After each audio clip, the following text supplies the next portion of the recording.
What's up, you guys? Welcome back to Beyond the Unknown. I am Andre, your host, and today we have two very, very special guests for Season 2, Episode 2. They are Robert and Steven of Bigfoot Club Podcast. Now, it's not often that you do an episode of your podcast and then immediately the following day, another podcast reaches out to you to want to collaborate. And we had a very, very fun conversation, and man, let me tell you, some amazing stories get shared in this podcast, and I can't wait for you guys to hear all of these amazing and incredible stories about the encounter with Bigfoot. Like I said before, some of you may be skeptics, others may be believers, but these stories are the stories that give credence to the reality that Bigfoot really does exist. Guys, this is Beyond the Unknown.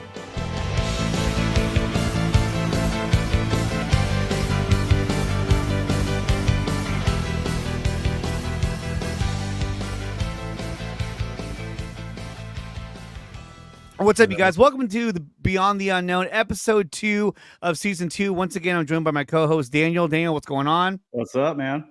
And today we are joined by two very special guests. They are Robert and Steven of Bigfoot Club Podcast. Guys, what's going on? Hey, man, what's up? Dude, we're happy to be on. Dude, I'm happy to be on as well, man. And thanks for having us. It's very exciting for us to come on and talk to some more, Bigfoot believers. It's funny because when you look at the history of Bigfoot, something that Daniel brought up in our last episode when we're talking to Matt Knapp, that episode's it's also available on YouTube and on Spotify as well under Beyond the Unknown. He had talked about the Native Americans, about their history. Daniel, you talked about how like Bigfoot has been a part of their history.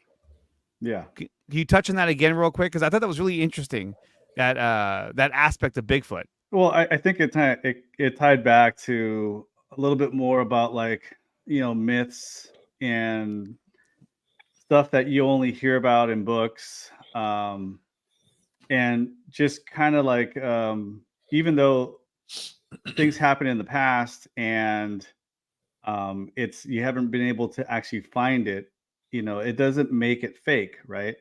So if Native Americans have been talking about it and settlers have been talking about it for a long time as well, then there has to be something true with it. A lot of folklore and stuff like that can actually be true in a sense. Sometimes it's actually over dramatized. It's just a little over the top. But I think that there's things that are out there that these older cultures that have been around for a long time in these states, I think there's definitely some truth to it. Mm-hmm. I have to agree completely. There's been some incidents, because I know from my background, I've been a Bigfoot researcher since the 90s, and I met Matt in 2005, and I was one of the 12 original members of the Texas Bigfoot Research Center. It's now called the North American Wood Ape Conservancy, I think. And prior to that, we would go out and sometimes we had to go to Native American land, and we would constantly deal with Caddo and Choctaw. And those guys, if you're not Choctaw or Caddo, they don't want to talk to you. Mm-hmm. They will not talk to you at all. Mm-hmm. And you have to get whenever, I think was a time, Steven, do you remember that when we had there was a story about a Bigfoot going to a back of a casino and drinking out of a grease pit. Do you recall that? Yep, I remember that. And so there was a friend of ours. He was a documentary guy. I'm not going to say his name because I didn't get permission. So he asked me, he goes, "Hey, you want to go up there and go check out this casino?" I go, "Yeah." It was right in the middle of Caddo Nation, and so we drove up there to go hang out and try to get this footage supposedly that was in the back of this casino, because this Bigfoot walked up behind this casino to drink out of a grease pit. There's another researcher, David Wilbanks, out of Oklahoma. He got to see the video before we did, and so we went up there, and we weren't Native American, and so they didn't let us see it. They didn't let us see the video. They didn't let us talk to anybody. And we drove all the way up there. I said, man, I don't want to leave without, talking to anybody. So we had to go into town. We had to be ushered by Caddo police, and we had to talk to like the elders there, and then we had to get like a liaison to walk with us to talk to anybody. Nobody wanted to talk to us at all. Right. So we drove up there, and we ended up talking to a native affairs officer, and I had a tape recorder. And this is back, we didn't have digitals back then, so I had a tape recorder, and I had it on, and he says, turn that off, and I'll talk to you. So I turned it off. He goes, man, they're here all the time. I just can't say it. I go, really? So he was telling us these stories about Bigfoot's coming up and stealing like watermelons and cantaloupe and like, livestock and stuff. And, Native Americans would call it in, and like the police would go out there and investigate, but they, other than their own tribe, they wouldn't talk to anybody else about that. So it's just real tough, just to go off what Daniel was saying. It's real secretive. Like they always tell us, like, don't whistle in the woods. They always say that, don't whistle in the woods. So it's, kind of tricky on that. So especially at night. Yeah. Don't do it at night. Yeah, don't do it at night. Don't do it at night. You don't know who you're going to call. Yeah, you don't know who you're going to invite or bring in and stuff. So, yeah, that was an interesting one. I still to this day wish that we saw that video. Yeah, it would have been nice. Yeah, because like right prior for us leaving, because we had the one gentleman that was filming everything, and then we had the liaison with us, and we were in the woods, and I get out of the vehicle, and the guy asked me, "What are you doing?" And I said, "I'm gonna go do a tree knock." So I went out. I did a tree knock, and like Steven followed me, right?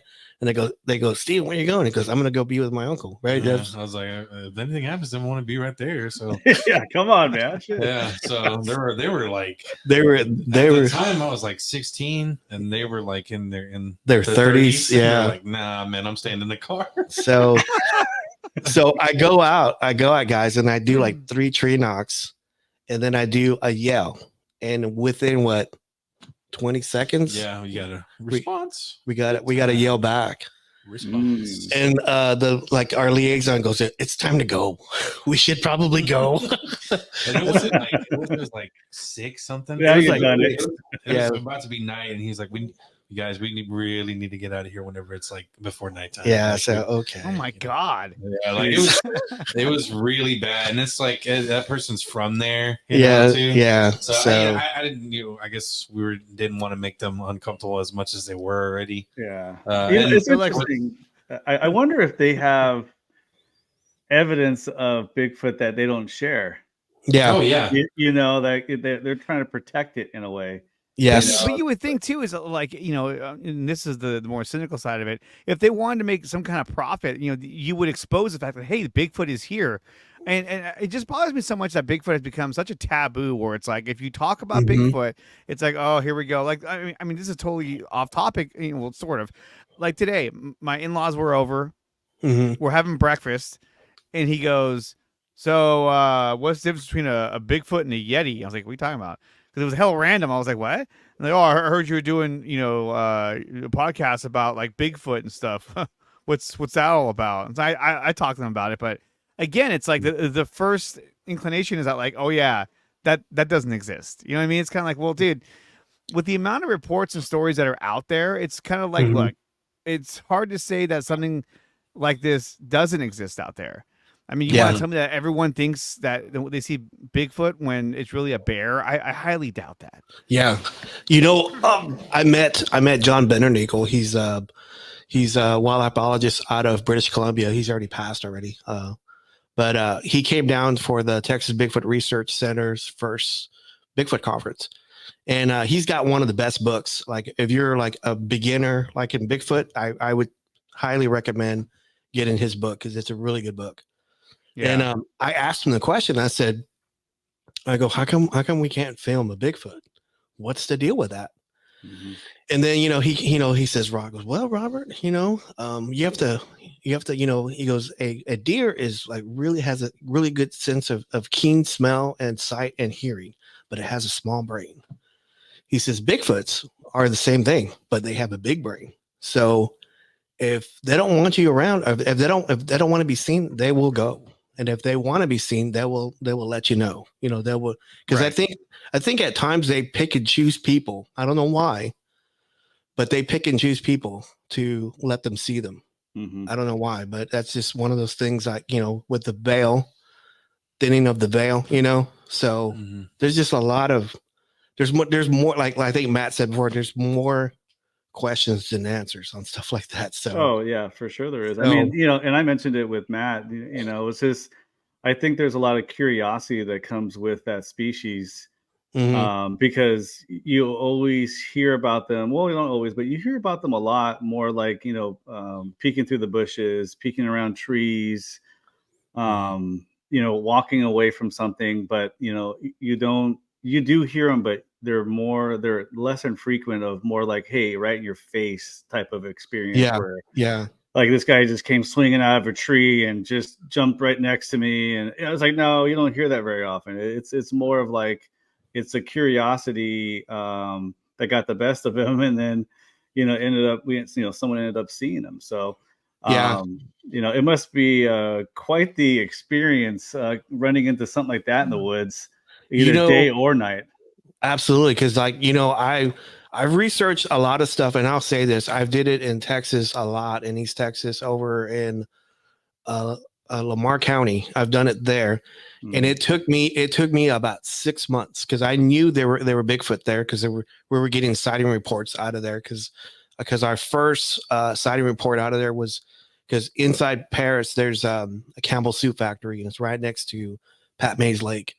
And so we got a sighting report of a security guard saying that these Bigfoots were coming to the back of the company and like rummaging through dumpsters. And Mhm. so we drove down there to go talk to him. And then when we got there, it was like, you know, mum's the word. He didn't want to talk to us anymore. And so, but we knew there were like Bigfoot there. And so constantly, it took me like 6 months. I would go knock on doors. I would Mm-hmm. hang out at boat ramps over by Pat Mays Lake with a parabolic dish, and just sat there for 6 months until I actually started getting either stories or people, or like I would hear stuff in the woods. It got closer and closer and closer. I'll just say this out loud. I've never seen one, but I've had rocks thrown at me. I've had, it screamed at both of us, me and Steven. And Mhm. so we've had all this stuff happen to us, but I've never seen one. But I've, it just took a while for them to come closer to us as we were like camped out in certain areas inside Paris, Texas. So, When you talk about them screaming at you, can you uh, describe that story of when they screamed at you? yeah, there was an incident one time.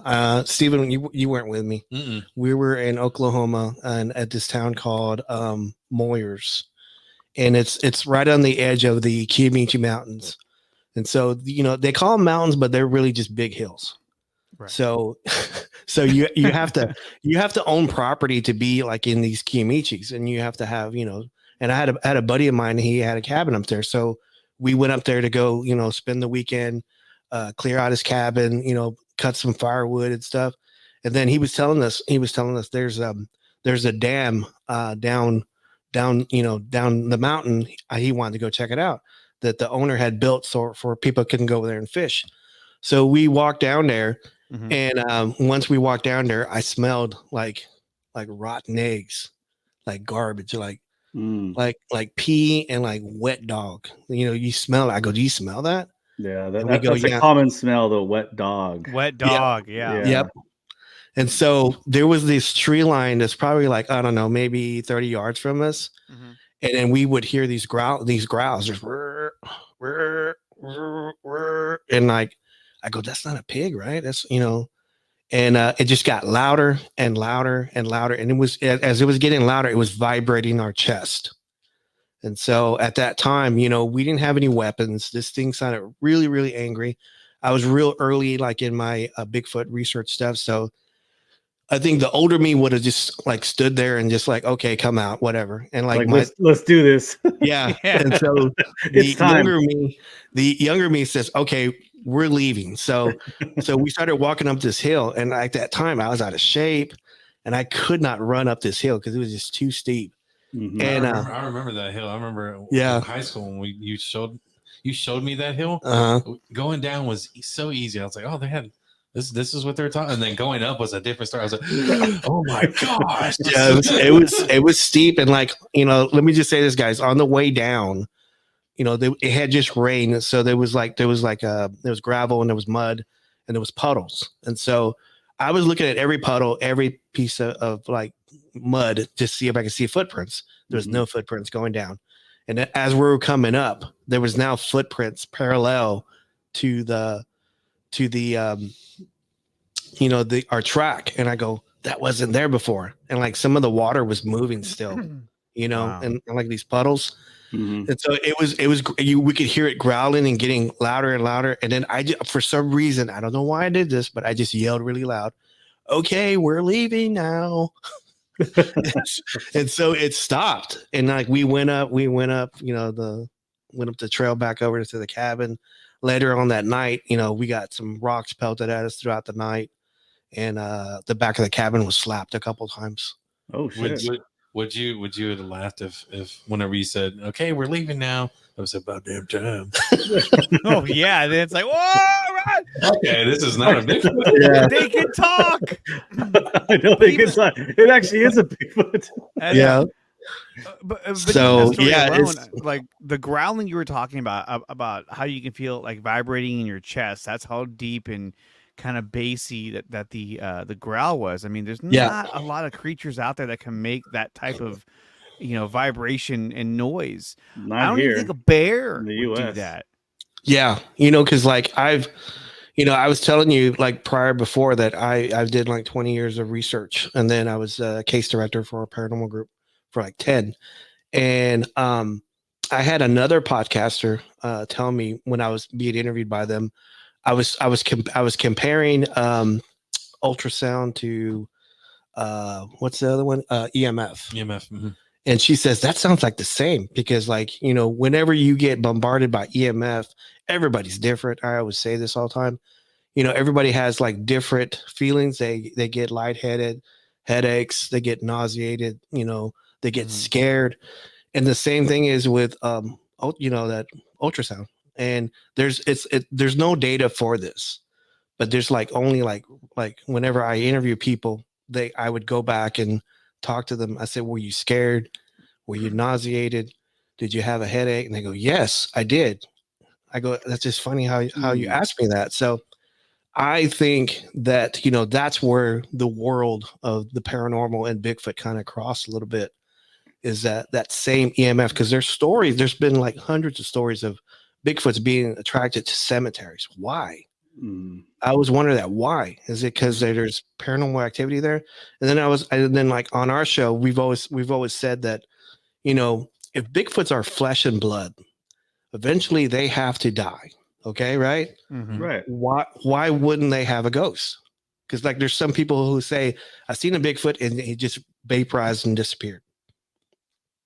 So I've always thought that, because like there's, you know, like there's two type of categories in Bigfoot. I don't know if you guys knew. There's the woo, and then there's the regular people that just think about flesh and blood. And I, you know, the more people I talk to who tell me these stories about paranormal stuff, you know, added onto it, I can't dismiss it. You know, I have to take it and like listen to what they have to say. And then, you know, me being in the paranormal and, you know, the Bigfoot world, that stuff kind of coincides a little bit. Cause like, you know, whenever you're a researcher, especially like in East Texas, there's electrical right of ways, there's gas right of ways, and hardly anybody talks about these.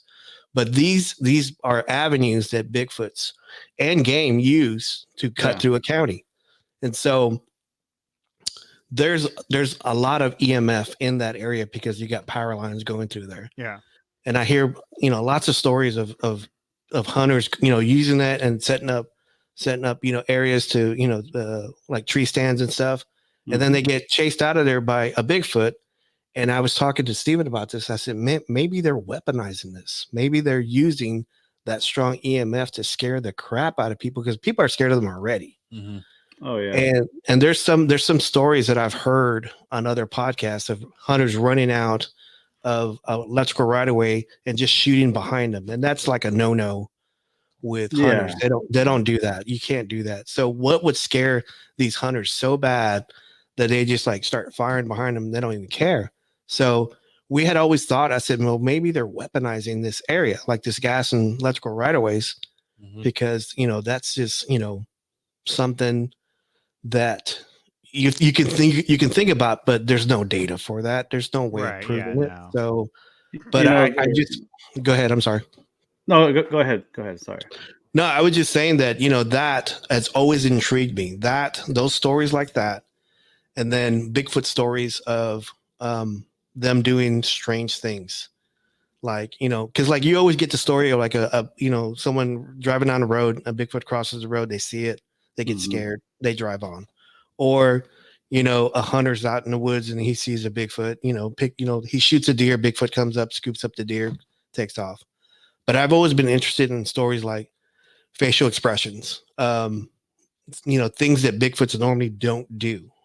Because there was a story that I heard from another researcher that it was at this golfing, it was at a golfing resort, like to the left of the golfing resort was like woods and steep hills, and then over to the right was this golfing resort, and it was this old couple. I think it was a doctor and his wife. Do you remember this story, Steve? Yeah, this one always gives me chills. So this lady was driving down this road, and like I said, the golf course was on the right, and they saw this person like in the ditch, like kind of hunched over, and she thought, oh, they're walking, and it's desolate out here. Let's stop and ask if this person's okay.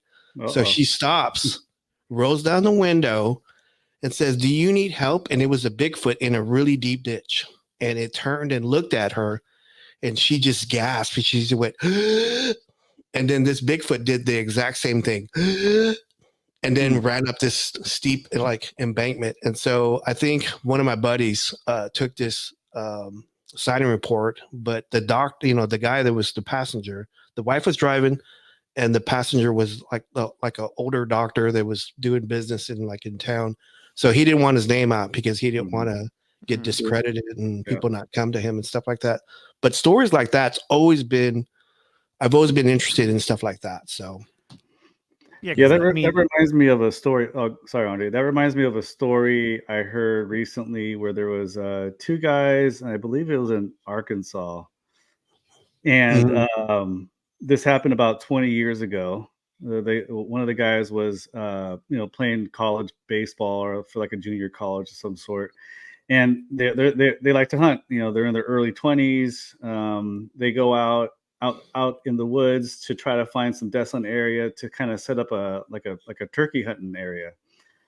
And they drove their trucks about as far as they can drive, and then they had bikes, so they took the bikes out and they drove out about another 45 minutes, and they decided, hey, let's just finish this on foot and see if we can find anything. So they walked for at least another hour, they said, and there was a guy in the front and a guy behind him, his buddy behind him. He was like 10 feet behind him.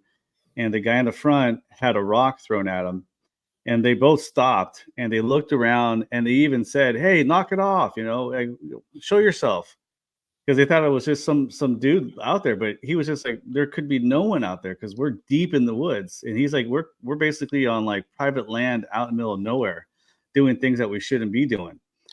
So they decided, well, let's keep on walking. So they kept on walking, and about 15 minutes later, another rock was thrown at them. And this time the guy in the front turned around and was able to locate where it came from.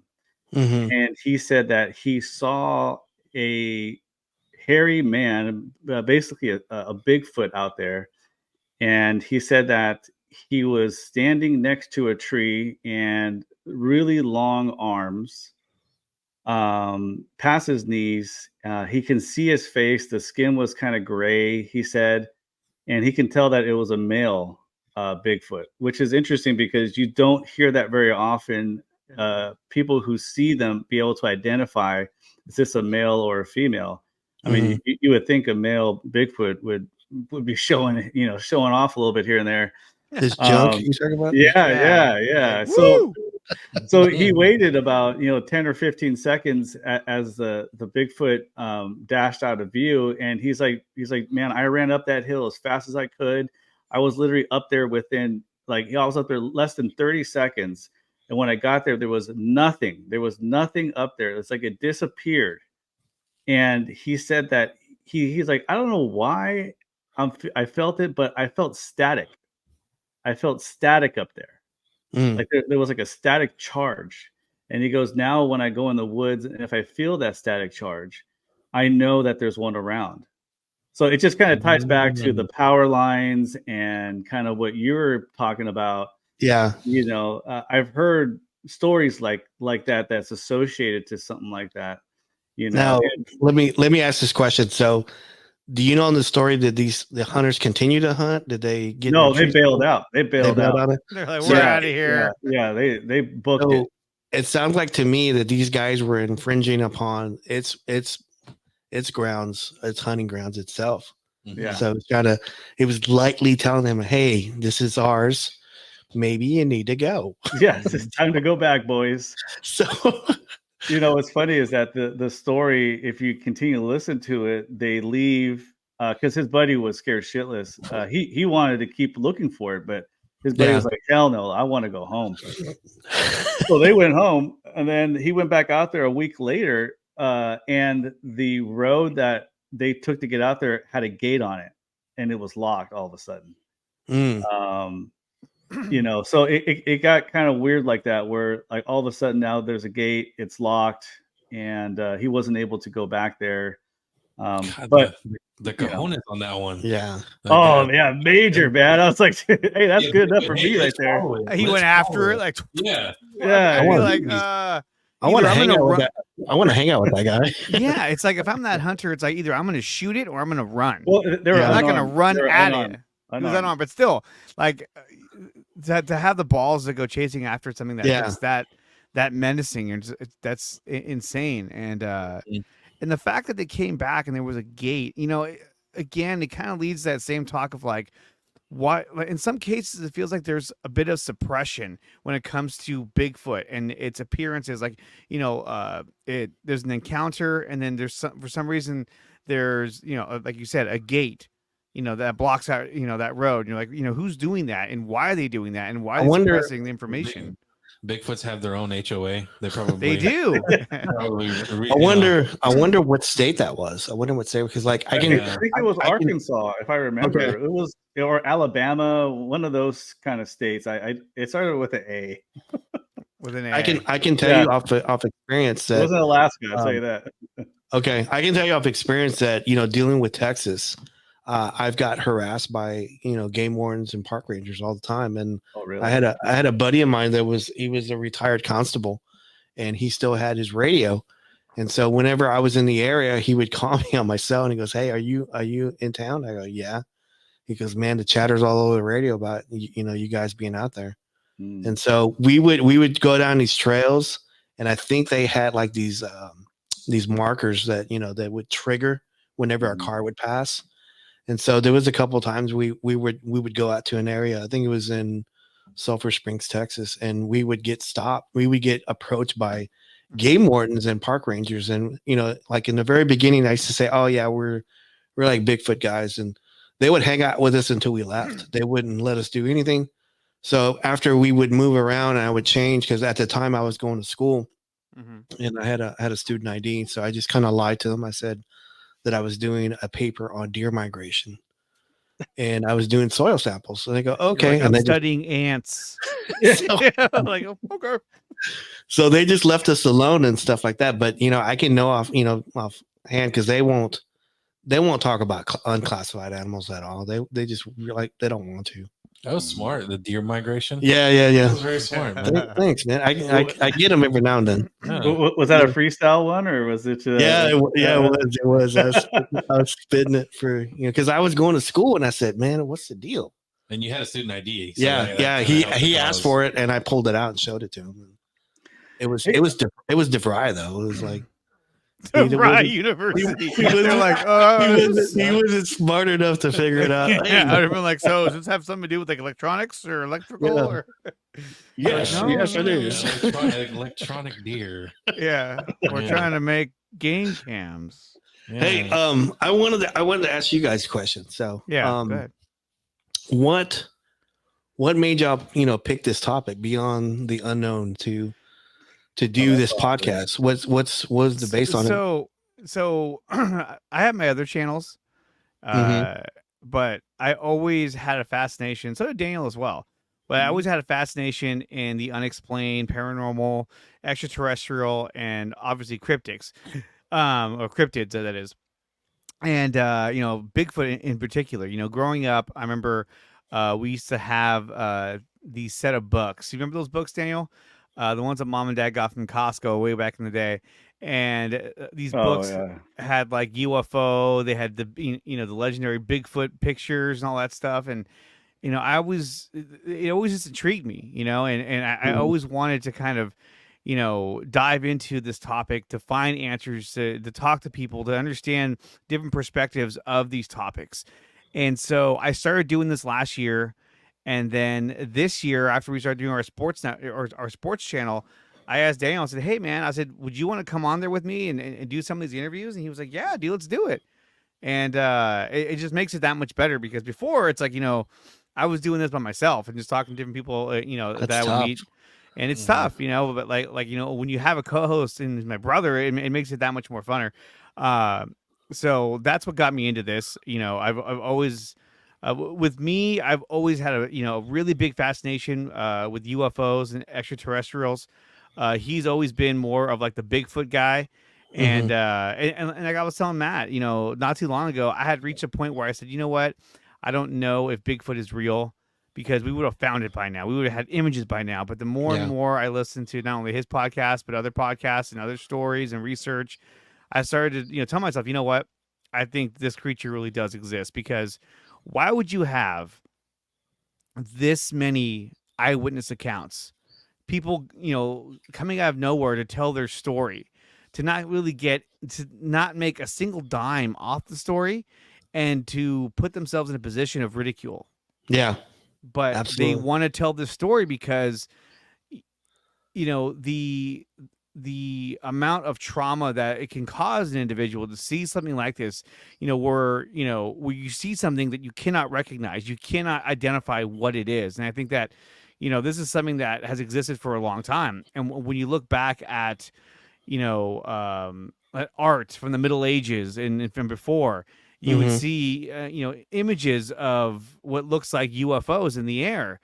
And people back then, I mean, I would even say now, but people back then had no idea what they were looking at.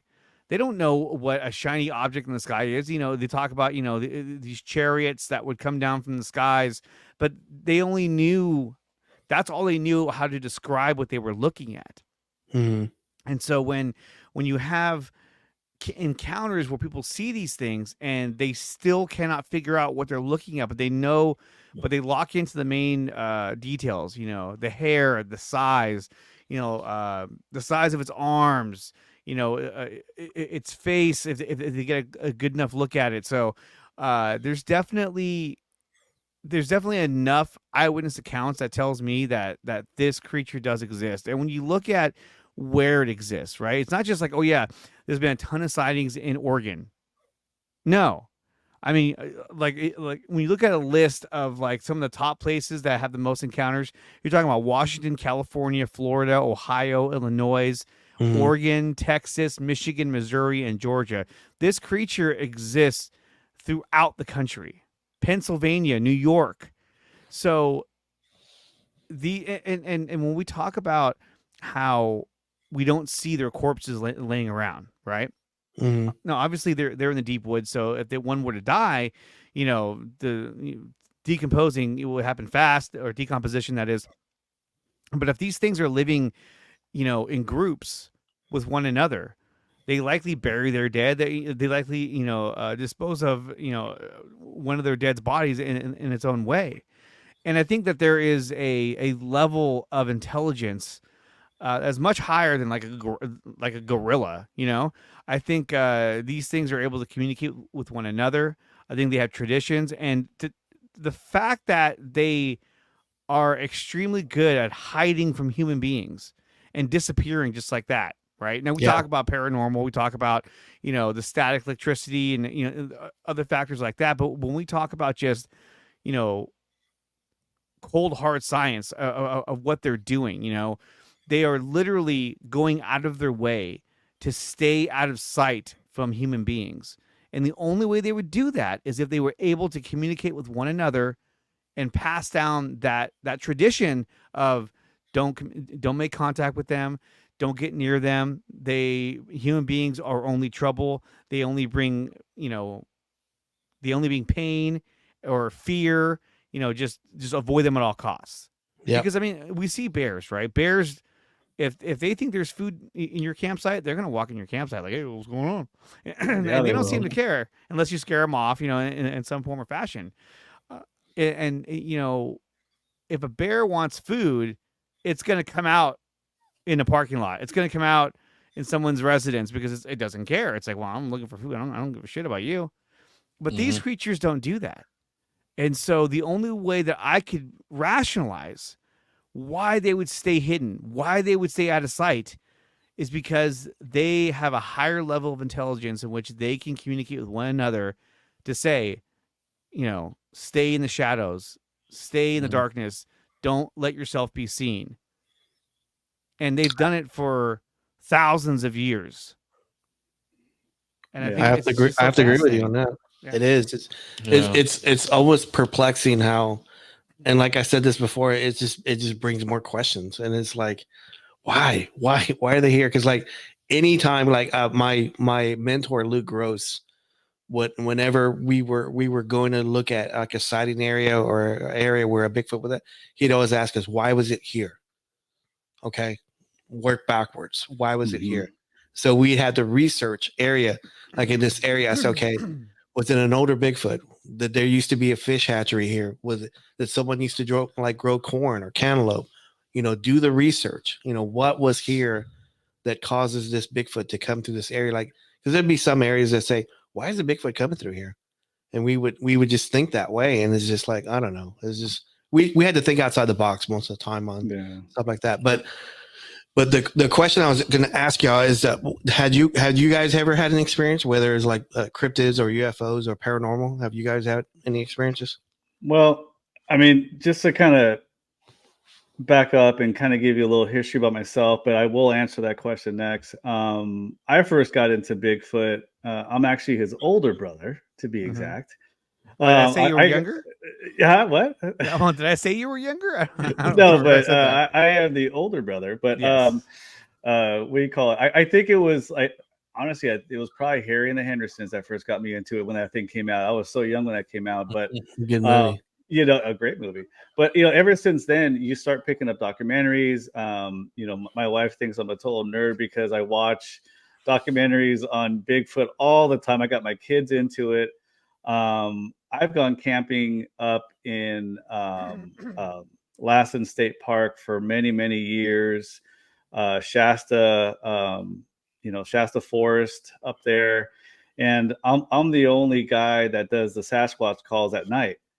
Because I would do them out there because we're literally an hour off the main road in some thick woods next to a river. So my experience with field work is doing the Sasquatch calls at night, and I'm the only guy that was doing it because I'm just kind of weird like that, And one time we were camping. I've seen him do it. He's not lying. I've seen him do it. Oh yeah, you've been there. Yeah. So one time we were camping on the southern base of Mount Lassen, and I decided to do some calls at night. And I wasn't doing any of the whoops, which the next time I go out there, I for sure will. But I was doing more of the long, drawn out calls. And I was able to get some responses that night. But my buddies were like, oh, those are coyotes. That's just coyotes howling back at you. So, who knows what that was. Another time we were out there at McLeod, and in the morning, my cousin he told us, he's like, man, there was like a bear standing behind the campsite. And I'm like, yeah, was it a bear? He's like, pretty sure it was a bear. It was standing up looking at us. I'm like, oh, that's weird. But that's it. And I think there's a lot of truth to the fact that you can feel that something is watching you. You hear that also. People say that. Yeah. I feel like someone was watching me. Just to put it in context, I was hiking one day when I was camping down there at McCloud River up in Northern California. And we just went for a day hike up the main road. And we're walking up the main road, just being goofballs, whatever, just walking. And I felt that we were being watched. There was a high ridge above me. And I just had a really weird, I kept on looking up there, just kind of to myself. And we finished our walk and decided to head back to get lunch. And now the ridge is on my left side because we're headed back down the road. And as the ridge opened up into a clearing, there was a mountain lion that was walking alongside there. And that put it into like reality for me, especially hearing a lot of the sightings and witnesses of Bigfoot, where you can feel that someone is watching you, and it's a real thing. I felt that out there, and it wasn't a Sasquatch; it was a mountain lion. But that is something that it scared us. We had to walk backwards, and then once we got to the bridge, we gunned it. Yeah.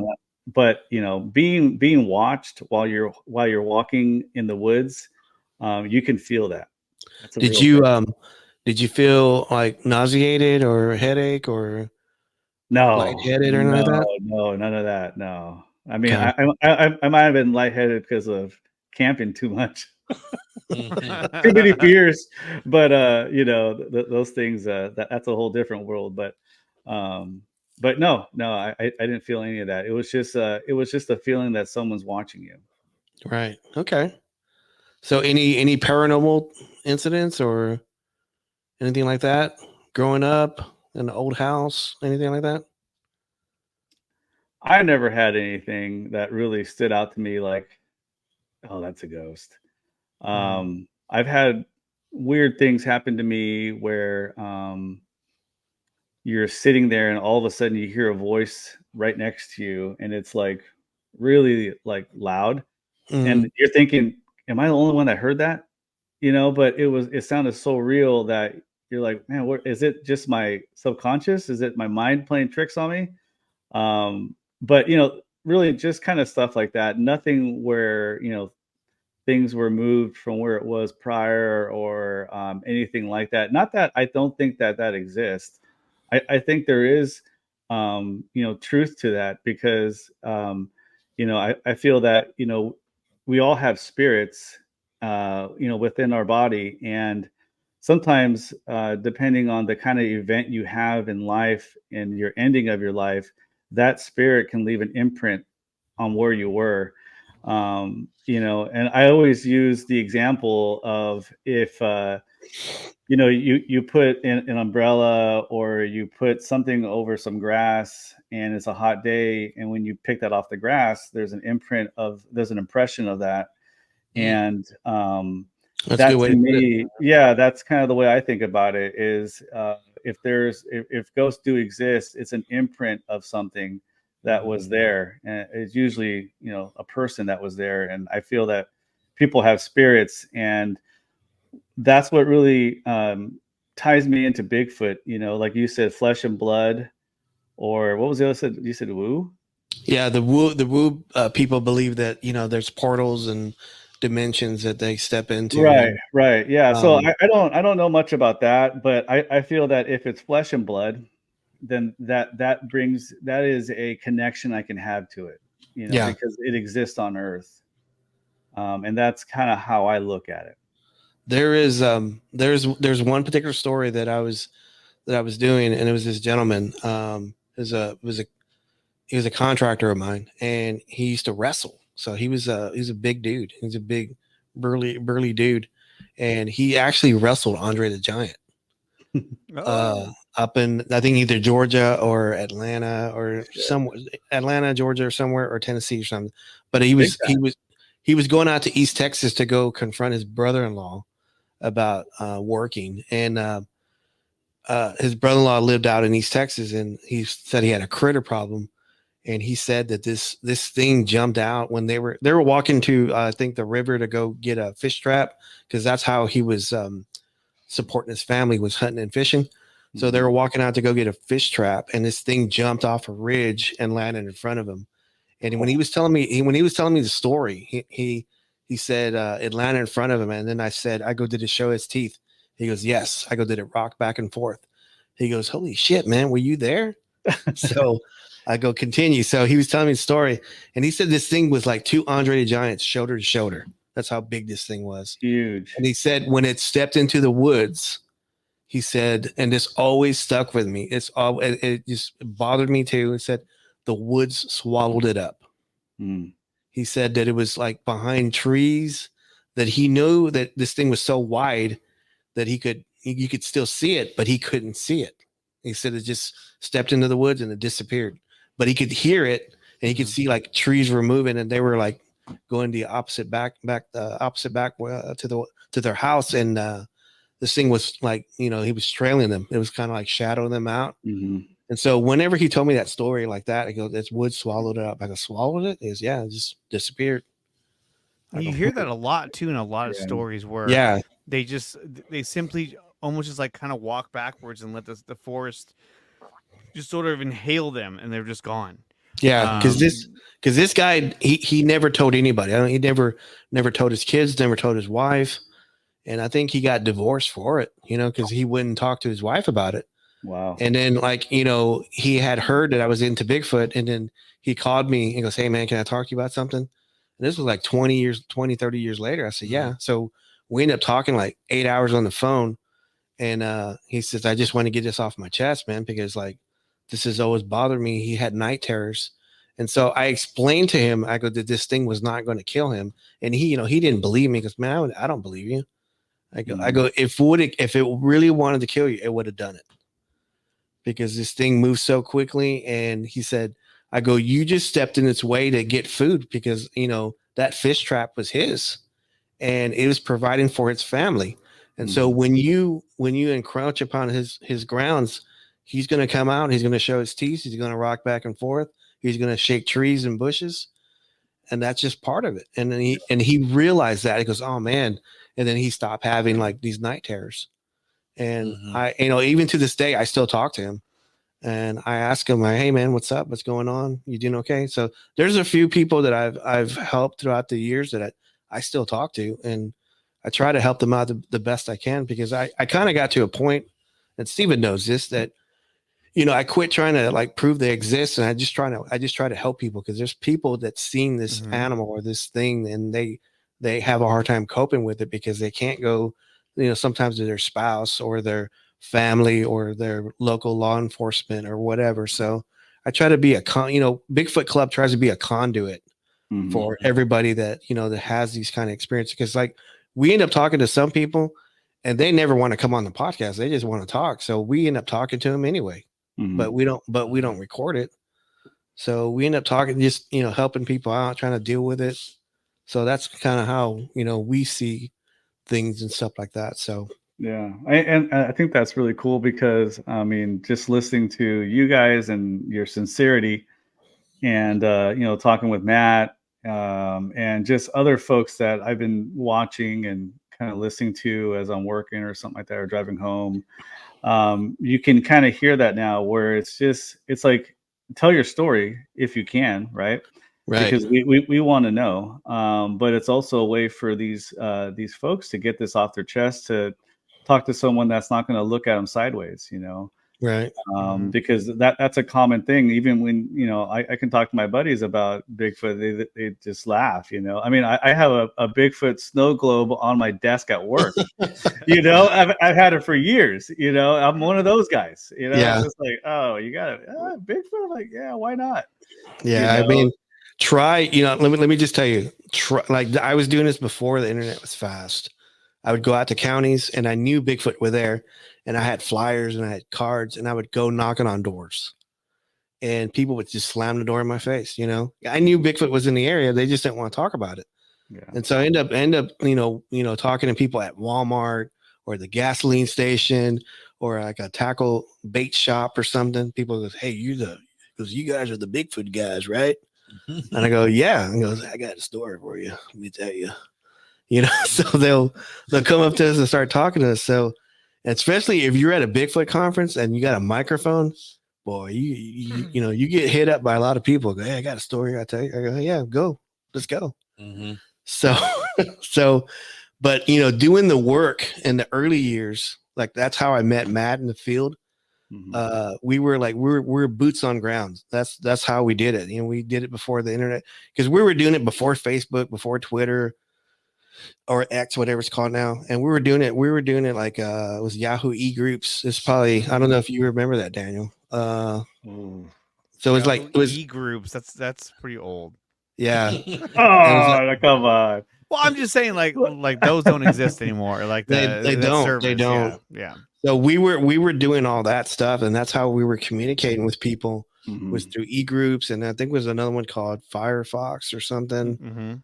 And I was like, it was another one. I can't think of it. Matt probably knows. And but that's how I kind of met Matt through the internet and started talking to him. So then we would go out in the field together a couple times, and but it's just one of those things that I don't know. I kind of enjoy doing it. We don't do it as much anymore. Mm-mm. We don't call ourselves podcasters. We call ourselves cryptid sports entertainers. so that's what we go off now. So we kind of look at it like we're the Sports Illustrated for cryptids and the paranormal.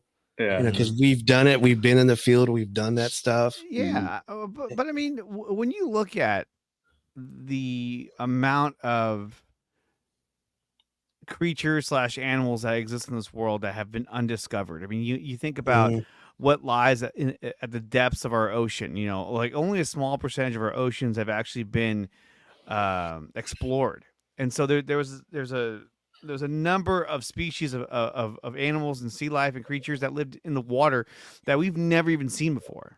And so then when you think about the amount of animals that live out in the wilderness, in the deep parts of the wilderness, I mean, there's no telling how many different types of creatures are out there.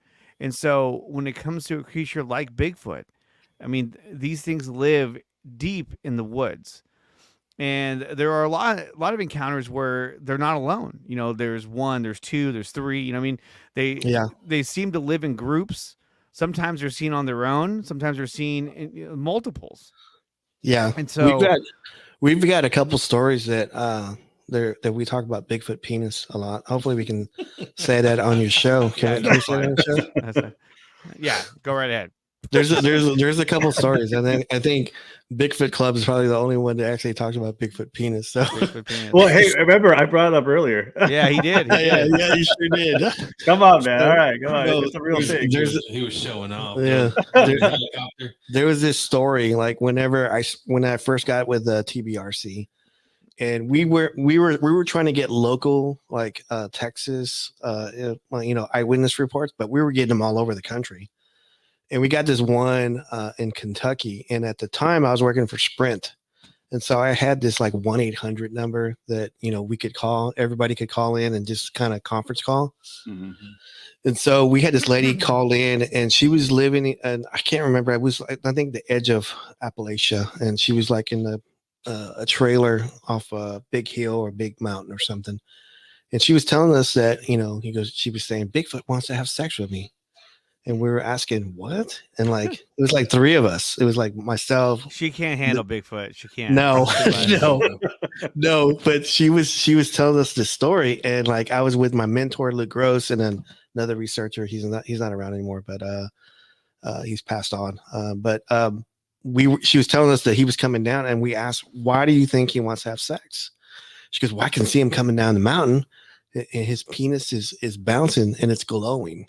And I go, what?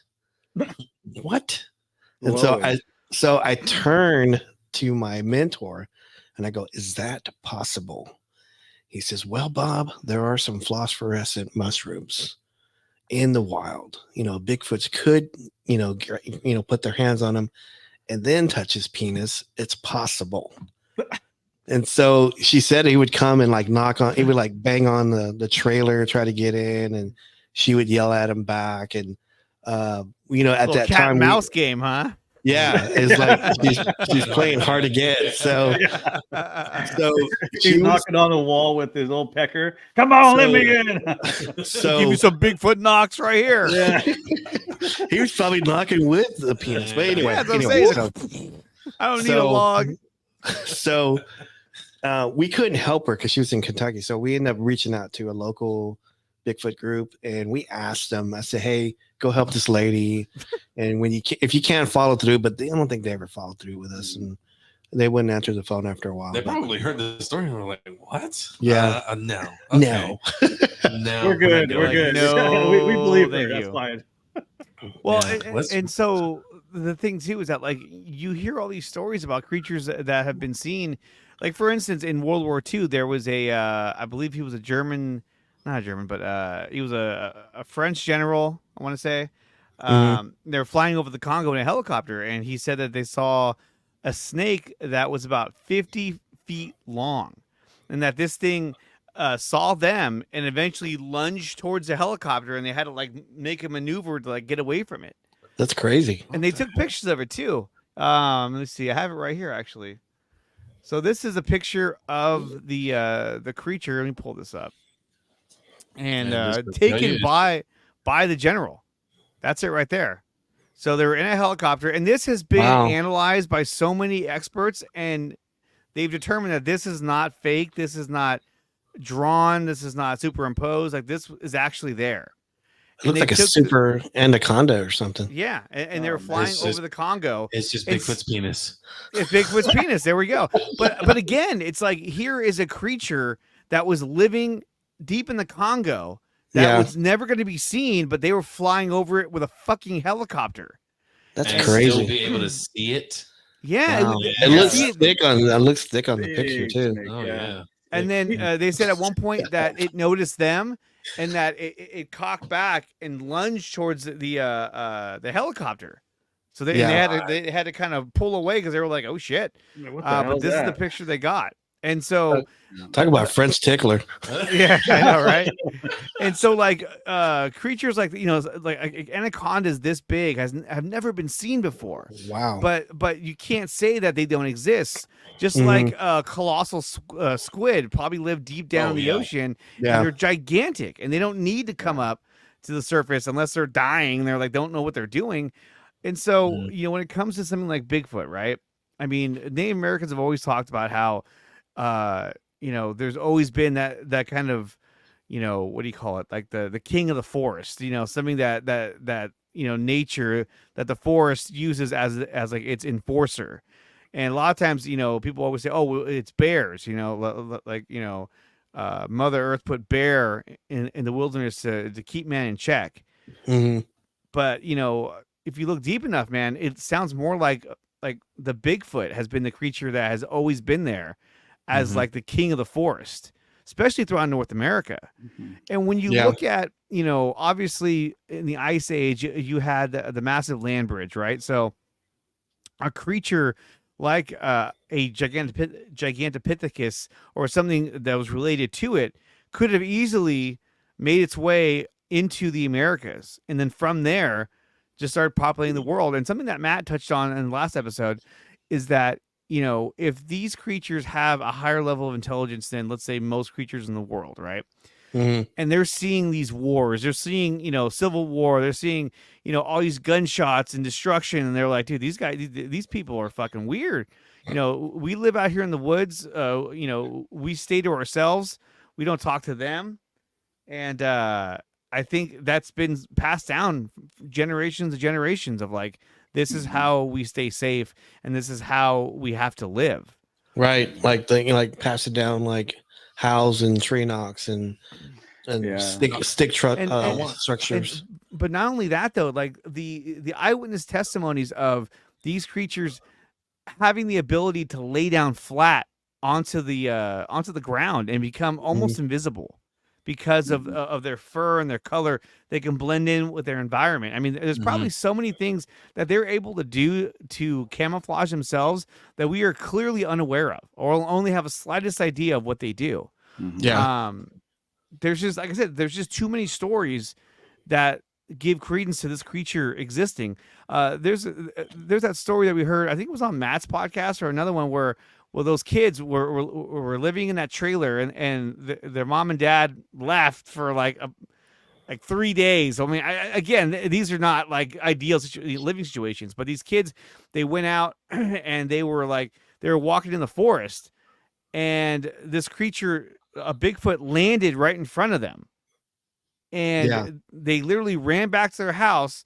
Were so scared that a few of them hopped into like Ice cooler, the ice cooler, You know, and they saw it. They saw it looking down in there, like, he's this trying was to figure out. this story also was on These Woods Are Haunted too. Yes. So Yes. Matt interviewed the guy that was on there. So he said that he said the woods that haunted, These Woods Are Haunted, had changed the story just a little bit, slightly. But I think if you listen to Matt's story, it's the unedited version of it. Yeah, so. it's the uncut. Interesting enough, like I think it was maybe 20 years ago. I could be wrong, but they found hobbits. Hobbits living on an island, right? As another undiscovered type of species of ape or monkey or human kind of creature. I remember watching some shows on another, or reading some articles, apologies, on another type of early human that they believe buried their dead.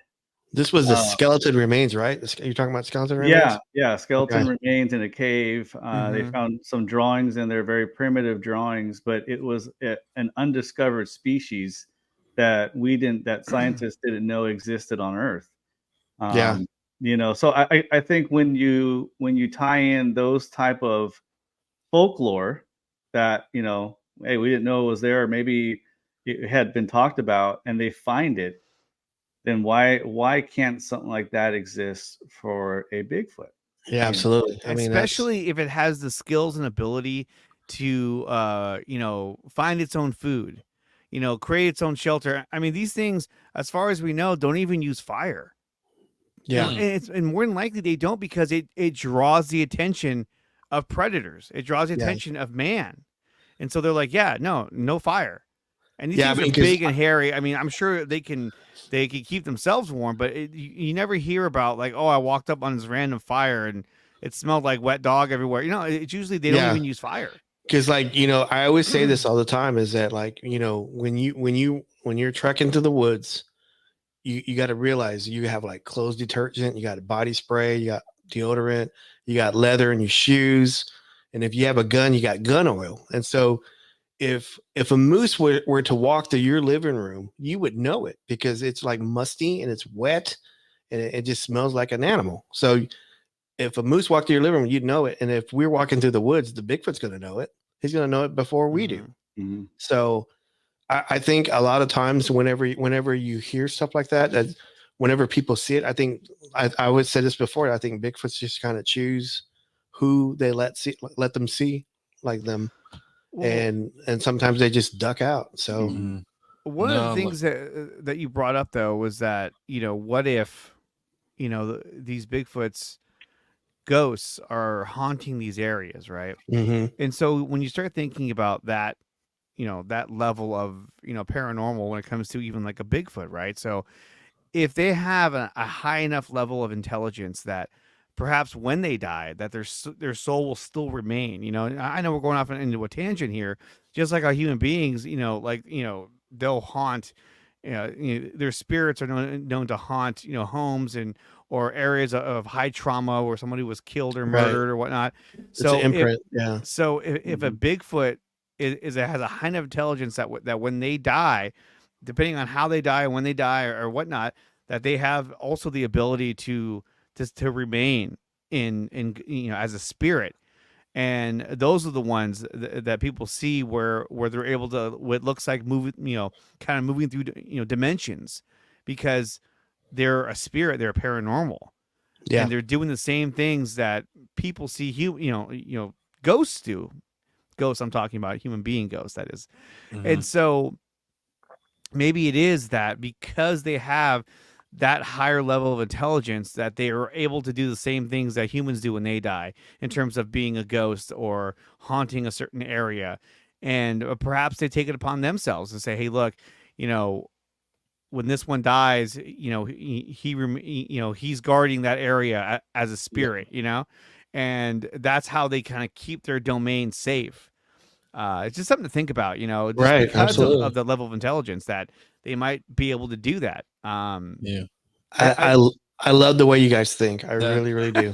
After watching that episode with Matt, I came to a realization. I didn't talk to you about this.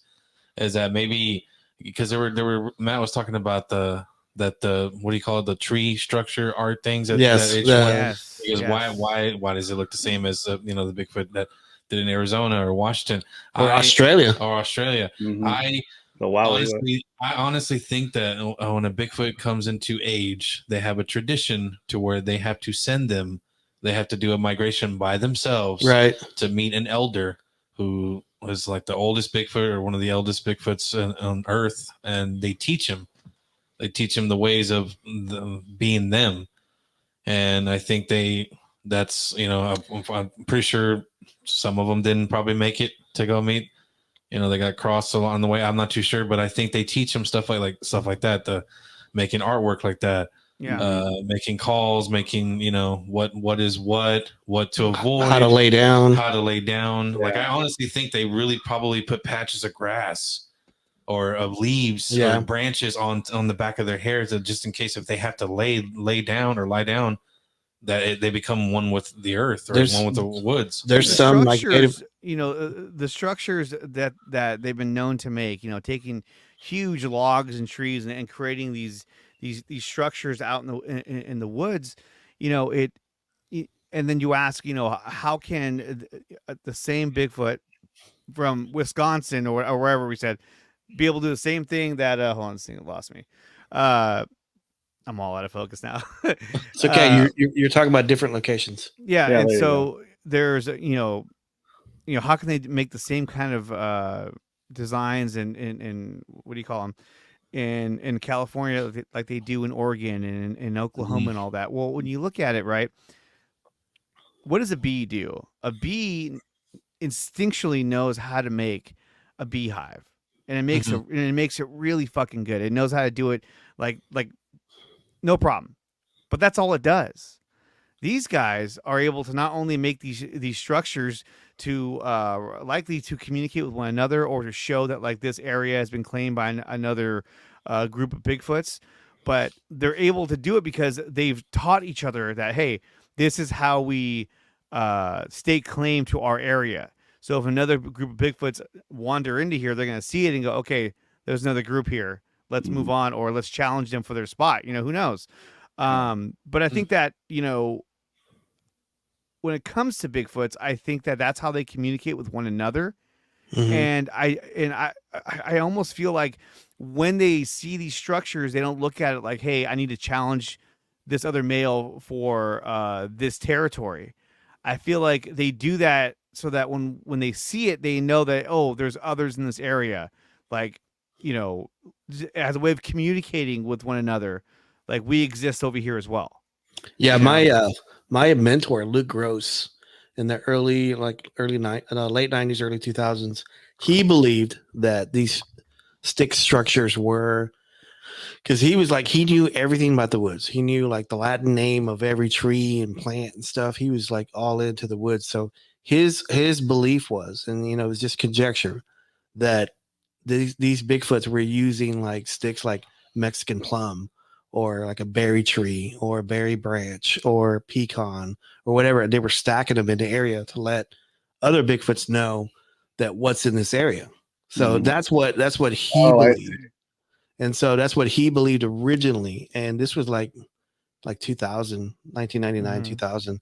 And so I've always had that belief. I said, well, maybe he's right. Cause like, I couldn't, like, if I were to pick up a branch, I couldn't tell what tree it was. I go, where's this from? Well, and but think he about knew. too, you never hear stories about Bigfoots fighting one another or Right. like a massive brawl happening in the woods that you were like, is that a bear fighting each other? Like, what's going on? And so that's why it's like, I don't think that these things fight each other. I think that these things, they lay down markers as a way of communicating with one another. Just like, you know, if humans were living in hiding from another species that had more, that, you know, essentially dominated the planet, we would leave signs or, you know, something that would communicate to them like, hey, there's other humans around here. Okay, cool. So if we run into them, or be aware that we're going to probably run into them pretty soon because there's some in this area. And because if we didn't, and they were on a primordial, a primal level where they wanted to fight for each other's territory and property, then we would know of their existence. Yeah. Because you'd find dead bodies, you know, in the woods. You would hear fighting. You would see more aggressive forms of dominating their area, their territory, but you don't. And so that's why I think that they communicate with one another, and they don't kill each other. Right. I God forbid if we ever come across a Bigfoot serial killer. Because I know a Bigfoot serial killer. That's not the way of their I guess their kind and stuff. So there's always like an asshole Bigfoot. Anyway. Yeah. Oh yeah. Oh, I'm sure there is. I mean, imagine that, like a Bigfoot serial killer coming at you with his big flopping dick glowing. You're like, no, no. This is how I go. All I have is a stick. All I have is a stick. I don't have a gun. Didn't we do a show on Bigfoot sex? Yes. So, because you know, I think we came across like, you know, imagine that one person, and this is probably, you know, they have never came forward on it. They just hold on to it because it scared the crap out of them, obviously. But not only running into a Bigfoot, you run into two, and they're fucking. And you're just like, like, what do you say? What do you say? I'll tell you what. If you run into that, and you don't pull out your phone and record, then there's something wrong with you. or go buy a lotto ticket, you know? So, yeah, exactly. Holy shit. And I think Chris was on that episode too. We were like discussing like, you know, like the grunts and stuff. And they're just going to town and stuff. And I'm like, wow, I can't believe we went to this level. Yes, that's Bigfoot Club for you. Yeah. So we do that. Boy. Well, I mean, Daniel was talking about how they make like a baby crying sound. Yes. And fuck that. Yeah. If I'm in the woods and it's dark and I hear a baby crying, I'm like, I'm dead. Yeah, forget it. That is scary. And then the stories of campers and hunters, you know, hearing these sounds and getting so spooked that they get their gun and they're just like, they're just fiery, kind of like, you know, that scene in Predator with the Gatling gun. Right. You know, they're just mowing down the forest. We hit nothing. And you don't even know who's out there. There could be somebody else walking around. You know, I think just want to tie into those tree structures. Yeah, I have nothing. I have like a little bit of a belief where it kind of depends on how you look at it, right? So we have the pyramids. Okay, we have pyramids in Egypt. We have pyramids in Japan. There's pyramids throughout Mexico, Central America, South America. You know, there's obviously theories that, you know, these civilizations somehow spoke to each other. On the other token, maybe it's just a thing that humans do.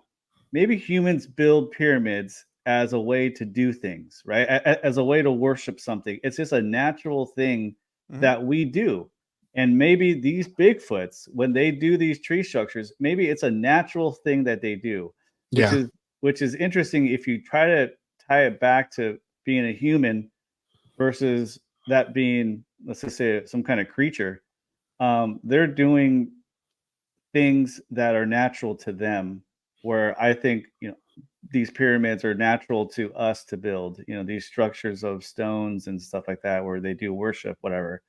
So I think there's a little bit of that aspect. The way I look at these Bigfoot tree structures is that it's more of a natural instinct to do these things. This is kind of what they do. So. Well, you think about it too. You were saying that they made the temples of Giza Oh no, we're not going to go that far. I was like, whoa, They were in Egypt, the Oh, Bigfoots. the skunk But- ape made it. I really like the way you guys think. But think about that though, like the idea that human beings at its most basic level, when they form a civilization and they form a culture within that civilization, living in one area for a long time, they create ranks, they create a hierarchy of leaders and then kind of structures from there. That when they say, okay, we have to build something in order to worship or for whatever reason, you look at it, I mean, a pyramid or a step pyramid is the most basic form of how do we build a large structure that has a huge impact on our civilization, and I think that's why you see so many of them. And then similar to what I was saying about bees, how bees make beehives, and then obviously bees, wasps, hornets, they make different types of beehives, right? Mhm. If you want to call it that. So here's Bigfoot. They're making these pyramid shaped tree structures because that's the natural way to make a structure that's that they can communicate with one another. And it goes to show you that they are a branch off of let's say Homo sapien.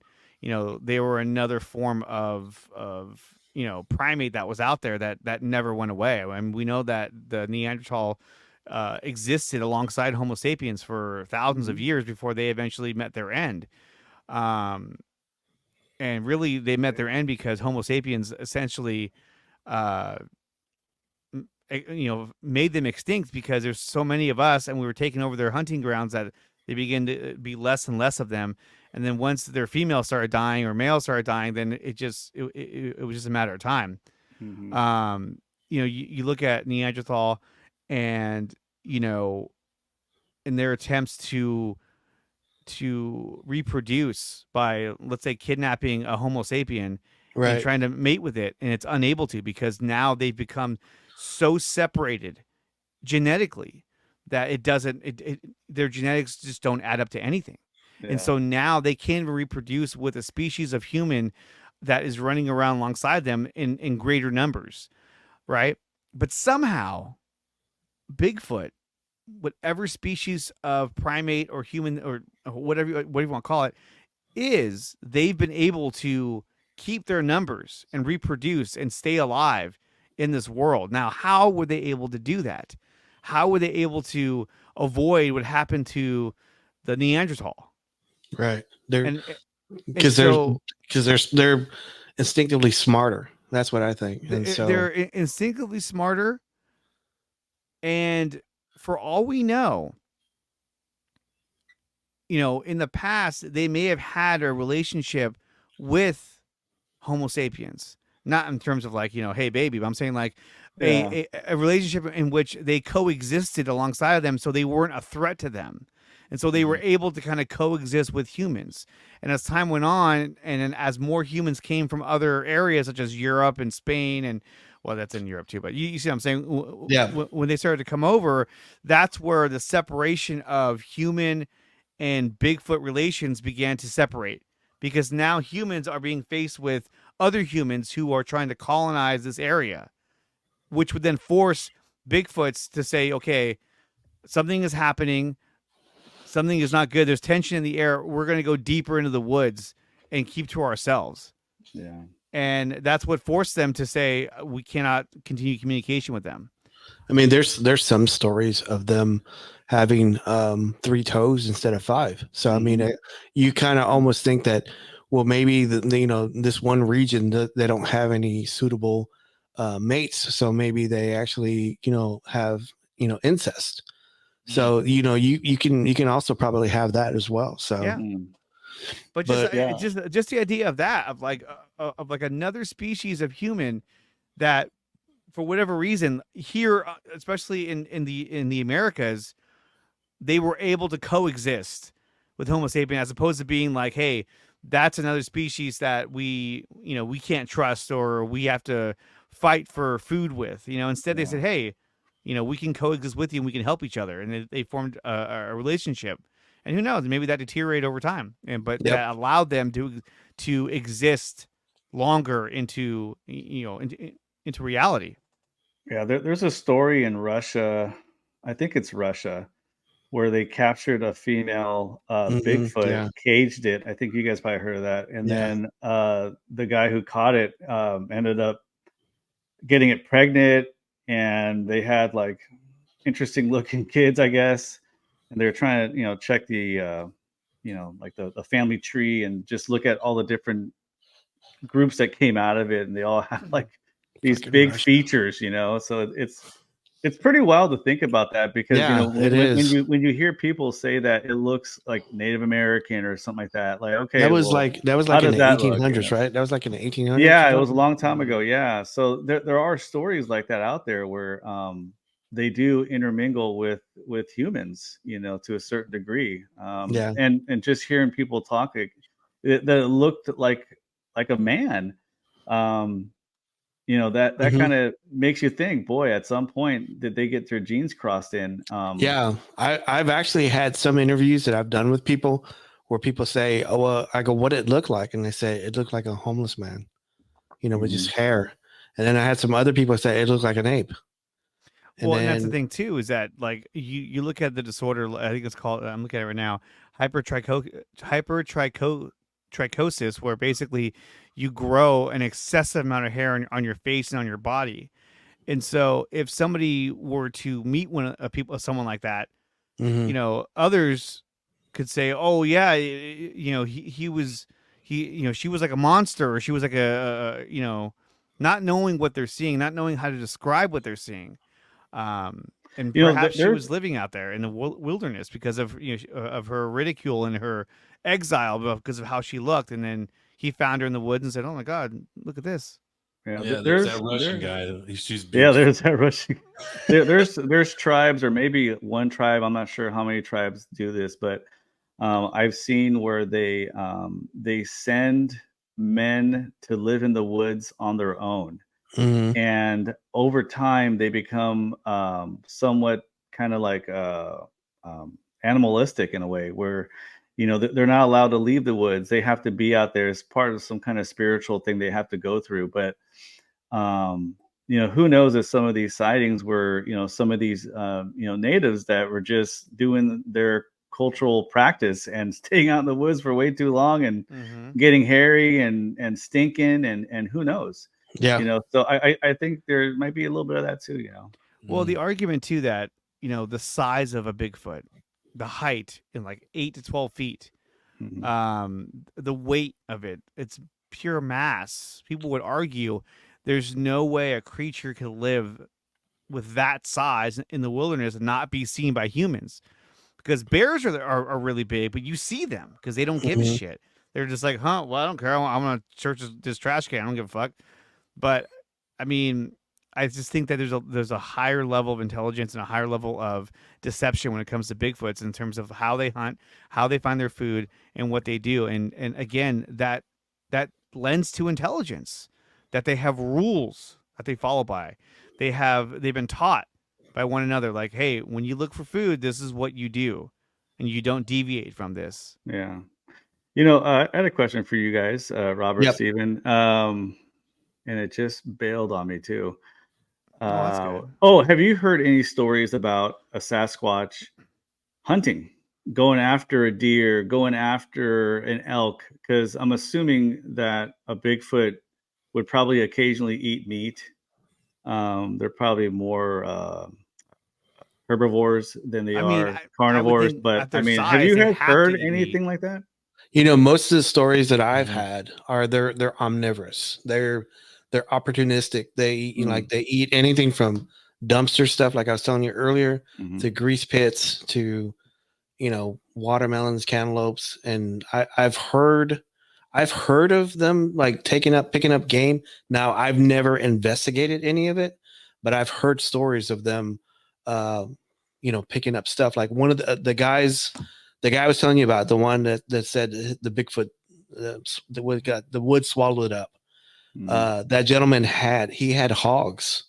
He had hogs, and he had like a high fence around these hogs, and something was picking up this 300-pound hog without even going through the gate, without opening the gate.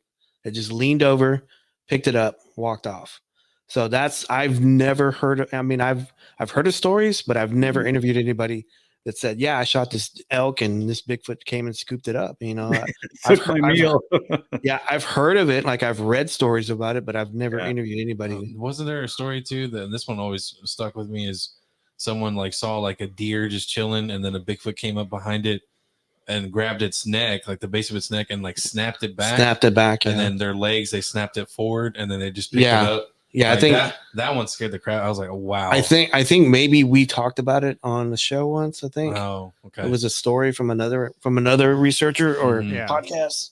Yeah, But yeah. Hey guys, do you how does the Bigfoot Club people find your podcast? You can find our podcast on Spotify and on Google Podcasts. I'll have it up on Apple Podcasts pretty soon, just under Beyond the Unknown. You can also follow us on YouTube at Beyond the Unknown. Make sure you like, share, and subscribe to our channel. And, of course, follow us on Spotify and on Google Podcasts. Right on. Thank you. Awesome. And, guys, real quick, where can they find you and all of your content? They can go to bigfootclubpodcast.com and they can find all our old episodes. Social media wise, they can just go if they just type in Bigfoot Club, the number 1, and that's all our social media. It's a Facebook, Instagram, TikTok, X is all on there. So YouTube, yep. Mm-hmm. YouTube's awesome. Guys, thank you so much for coming on here and meeting with us and talking with us. This was so much fun. We'll have to do it again sometime. Real soon. Absolutely. Yeah, that was awesome, man. Thank you. Thank you so Awesome, much. dude. Thank you, guys. Good night. Good night. If you have a story that you would like to share with us on our podcast, please reach out to us at beyondxunknown@gmail.com. Paranormal, unexplained, UFO, or Bigfoot, reach out to us and share your story. I need to generate more leads from your website, Google, and your social channels without having to spend money on ads? Our platform provides you with an easy-to-use communication stream that sucks in free leads from your website, Google, Facebook, and Instagram, enabling you to reply and convert them into customers from your computer or from our mobile app. We'll even turn your inbound calls into text message conversations, so you'll never miss another lead again. Once you've converted a satisfied customer, you can shoot them a Google review request with a click of a button, which will explode your positive reviews and increase your position in search engines. The system will also pull new reviews from Google and Facebook right into your conversation stream, where you can read and reply. Jumpstart your business by getting started today. Use the referral code in the description below with the promo code 300POWER to save up to $300 on your first purchase of PowerBrandSystems. Propel your small business today.